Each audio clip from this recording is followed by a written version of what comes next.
Assalamualaikum warahmatullahi wabarakatuh. Alhamdulillah wassalatu wassalamu ala rasulillah wa ala alihi wa sahbihi wa man tabi'ahum bi ihsanin ila yaumiddin, amma ba'd. Allahumma la sahla illa ma ja'altahu sahla wa anta taj'alul huzna idza syi'ta sahla. Allahumma la khaira illa khairuk wa la tayra illa tayruk wa la ilaha ghairuk. Allahumma la ya'ti bil hasanati illa anta wa la yadfa'u sayyiati illa anta wa la hawla wa la quwwata illa bik. Allahumma arinal haqqa haqqan warzuqna ittiba'ah wa arinal batila batilan warzuqna ijtinabah wa la taj'alhu multabisan 'alaina fanadil. Allahumma ja'alna mimman yastami'ul qawla fayattabi'ul hasanah fa innaka waliyyu dzalika wal qadiru 'alaih. Kaum muslimin, ikhwan dan akhwat yang semoga dimuliakan Allah Subhanahu wa taala. Pada malam hari ini kita akan mengkaji tentang kaidah-kaidah dalam mendidik anak, yang mana kita ambil dari kitab Kaifa turabbi abna'aka, bagaimana engkau mendidik anak-anakmu, yang ditulis oleh Syekh Dr. Muhammad Darwish. Ikhwan dan akhwat yang semoga dimuliakan Allah Subhanahu wa taala, memiliki anak-anak di antara sebab kebahagiaan seseorang dan juga bisa menjadi sebab kesengsaraan seseorang. Dengan kesolehan anak-anak dan kebaikan mereka, maka pikiran kita bisa istirahat dan kehidupan menjadi tenang dan menyejukkan pandangan. Dan dengan keburukan anak-anak, maka kehidupan akan menjadi keruh, ya. Kemudian dada kita akan menjadi sempit dan akan menelan pahitnya kesedihan dan kesusahan disebabkan perilaku anak-anak yang buruk. Oleh karena itu, Allah Subhanahu wa taala berfirman di dalam surat At-Taghabun ayat 15, "Innama amwalukum wa auladukum fitnah wallahu 'indahu ajrun 'adzim." Sesungguhnya harta kalian dan anak-anak kalian itu fitnah, yaitu ujian, dan di sisi Allah Subhanahu wa taala terdapat pahala yang besar. Jadi anak-anak menjadi ujian dalam kehidupan dunia ini, dan juga menjadi perhiasan dalam kehidupan rumah tangga, di dalam kehidupan dunia. Sebagaimana firman Allah Subhanahu wa taala di dalam surat Al-Kahfi ayat 46, "Al-malu wal banun zinatul hayatid dunya wal baqiyatus salihatu khairun 'inda rabbika thawaban wa khairun amala." Harta dan anak-anak adalah zinatul hayatid dunya.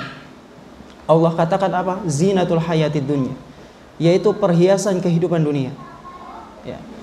Perhiasan kehidupan dunia. Dan akan tetapi amal kebajikan yang terus menerus itu lebih baik di sisi Rabbmu pahalanya, dan lebih baik untuk menjadi harapan. Oleh karena itu, orang tua yang diberikan karunia anak-anak, maka dia harus memiliki perhatian. Dia harus berusaha mencari metode-metode di dalam mendidik anak-anak dengan benar, dan juga mencari sarana-sarana yang bisa merealisasikan pendidikan anak-anaknya dengan baik dan benar, ya, sehingga anak tersebut menjadi anak yang soleh dan solehah. Dan hal itu harus mencurahkan waktu dan hartanya, ya. Karena tidak mungkin seseorang, ya, ingin mendapatkan sesuatu yang baik, sesuatu yang istimewa, tapi tidak melakukan usaha, tidak mau melakukan perjuangan untuk merealisasikan itu semua. Jadi semuanya membutuhkan pengorbanan baik waktu maupun harta.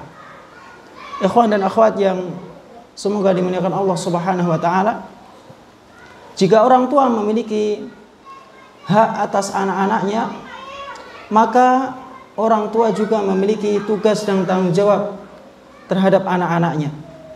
Oleh karena itu Imam Ibnu Qayyim rahimahullah, beliau mengatakan, qala ba'du ahli ilmi, sebagian ahli ilmu mengatakan, innallaha subhanahu yas'alul walida an waladihi yaumal qiyamah. Sesungguhnya Allah Subhanahu wa taala akan bertanya kepada orang tua terhadap anaknya nanti pada hari kiamat. Qabla ayas alal walada an walidihi fa innahu kama anna lil ab ala ibnihi haqqan falibni ala abihi haqqun wa wasainal insana biwalidayhi ihsana. Sebagaimana jadi Allah akan menanyai orang tua sebelum Allah Subhanahu wa taala menanyai anak terhadap orang tuanya. Sebagaimana orang tua memiliki hak atas anak-anaknya, maka begitu juga seorang anak juga memiliki hak atas orang tuanya. Ya, dan kami wasiatkan kepada manusia agar berbuat baik kepada orang tua. Jadi wasiat Allah Subhanahu wa taala terhadap orang tua, ya, wasiat Allah Subhanahu wa taala kepada orang tua terhadap anak-anaknya itu lebih dahulu daripada wasiat Allah Subhanahu wa taala atas anak-anak terhadap orang tuanya. Dan siapa yang menyia-nyiakan apa yang bermanfaat untuk anaknya, yang mana dia tidak memberikan pendidikan kepada anak-anaknya, membiarkan anak-anaknya begitu saja, maka dia telah berbuat keburukan seburuk-buruk keburukan. Ya. Dan kebanyakan anak itu rusak disebabkan karena orang tua. Ya. Oleh karena itu Rasulullah SAW dalam hadis, ya, ma min mauludin illa yuladu 'alal fitrah fa abawahu yuhawwidanihi aw yunassiranihi aw yumajjisanihi. Seorang anak itu tidaklah dilahirkan kecuali di atas fitrah. Kemudian orang tuanya lah yang menjadikannya majusi atau Nasrani. Ya. Ini dampak dari orang tua. Oleh karena itu orang tua yang menyia-nyiakan anaknya, tidak mengajarkan pendidikan agama yang benar kepada anak-anaknya, dan dia menyia-nyiakan anaknya, tidak, ya, memberikan contoh yang baik kepada anak-anaknya, maka ketika dewasa anak tersebut tidak akan memberikan manfaat untuk orang tuanya.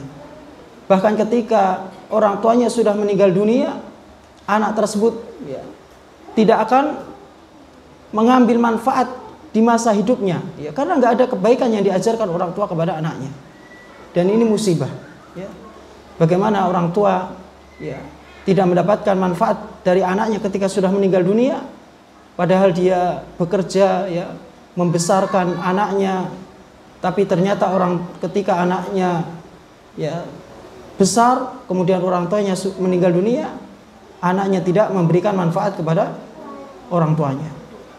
Dan anak-anak lebih berhak untuk mendapatkan perhatian dibandingkan hal yang lain, daripada tijarah, daripada perdagangan atau urusan-urusan dunia yang lain.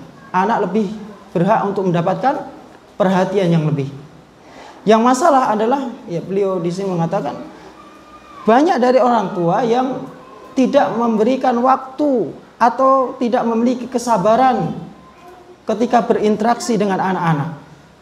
Tidak mau mendengarkan curhat anak-anaknya, padahal dengan mengetahui kondisi hati anak-anak tersebut, dia bisa mengetahui bagaimana perasaan anak-anak, ya, bagaimana perasaan anak-anaknya, apakah ada masalah yang dihadapi anak-anaknya. Maka kita harus, ya, berjuang untuk melatih jiwa kita untuk berinteraksi dengan anak-anak.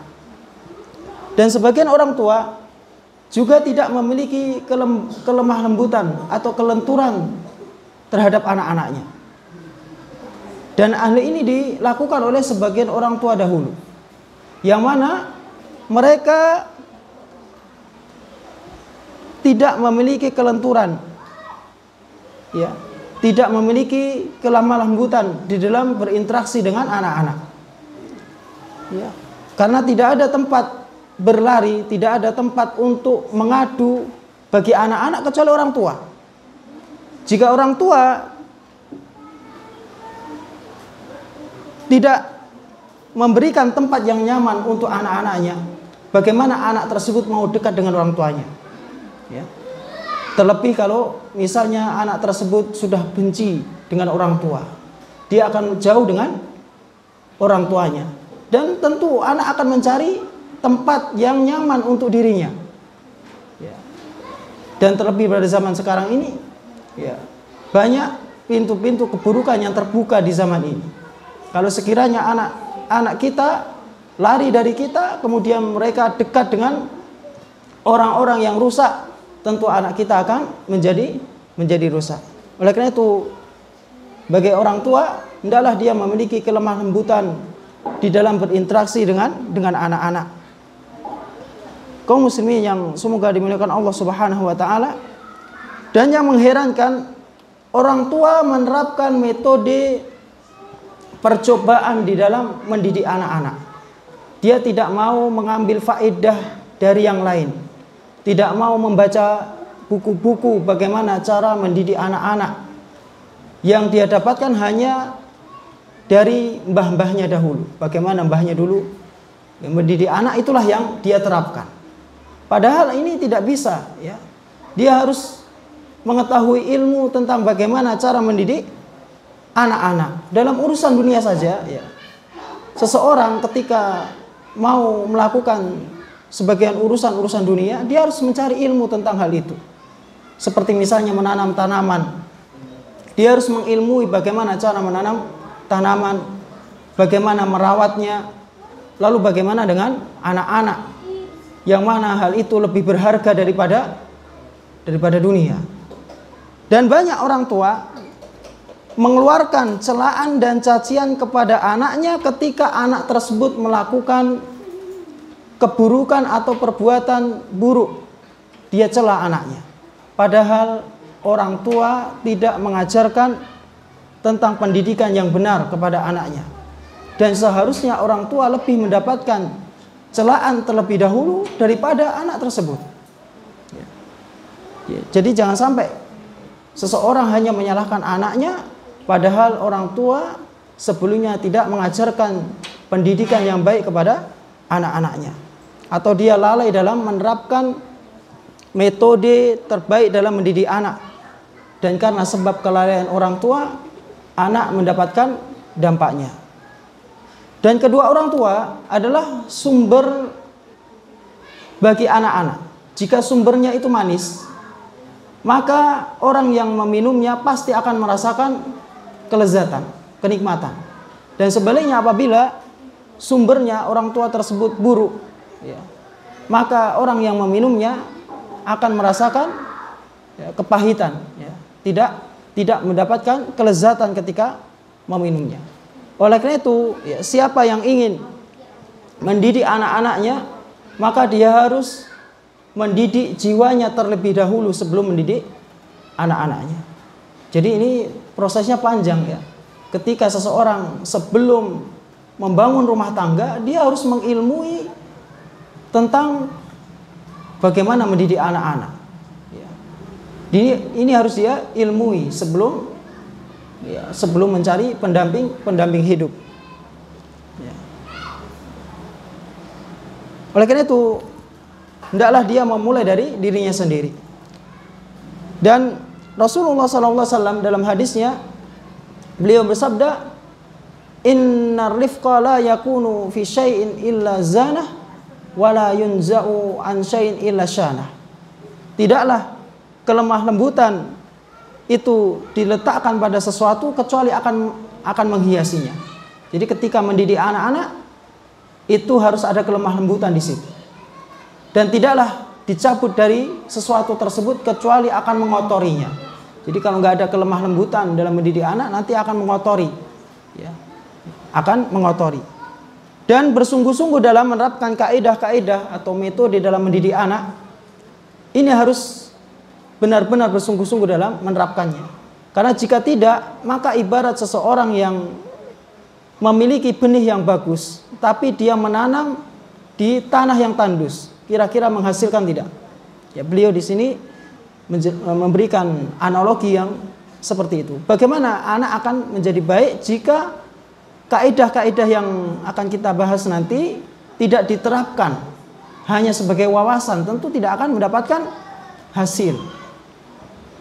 Oleh karena itu beliau di sini mengibaratkan kalau sekiranya seseorang memiliki benih yang bagus, kemudian ditanam di tanah yang tandus, maka tidak akan menghasilkan apa-apa.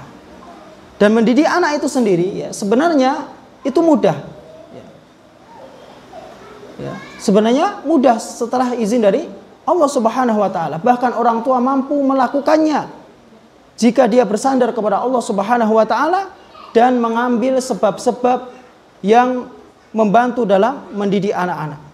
Oleh karena itu ada manusia yang mampu menjinakkan hewan-hewan buas, ya, menjinakkan buaya, singa, harimau dengan izin Allah Subhanahu wa taala. Lalu bagaimana orang tua? Ya, tentu dia lebih tahu tentang karakter anaknya, lebih, bahkan itu bagian dari darah dagingnya. Kenapa dia tidak mampu untuk mendidik anak-anaknya? Ini saja yang hewan buas, ya, dengan izin Allah SWT dia bisa menjinakkan hewan tersebut. Lalu bagaimana dengan anak-anak? Yang mana hal itu tidak jauh beda secara tabiat dan karakter. Oleh karena itu ada manusia yang tidak mendidik anaknya dengan ilmu yang benar, ya, yang asal jalan, tidak ada tahapan-tahapan, kemudian tidak ada perencanaan, ya udah asal jalan saja, seperti air yang mengalir, ya. Tidak ada program-program yang ditetapkan, ya. Maka hal ini tidak akan mendapatkan hasil yang bagus. Ikhwan dan akhwat yang semoga dimuliakan Allah Subhanahu wa taala. Bagian pertama dalam mendidik anak, ya, bagian pertama dalam mendidik anak, karena ada sekitar 28 kaidah dalam mendidik anak. Dan anak sendiri pun belum selesai membaca kitab yang Kaifa Turabbi Abna'aka. Karena anak baru mendapatkan kitab ini belum lama, ya, belum lama.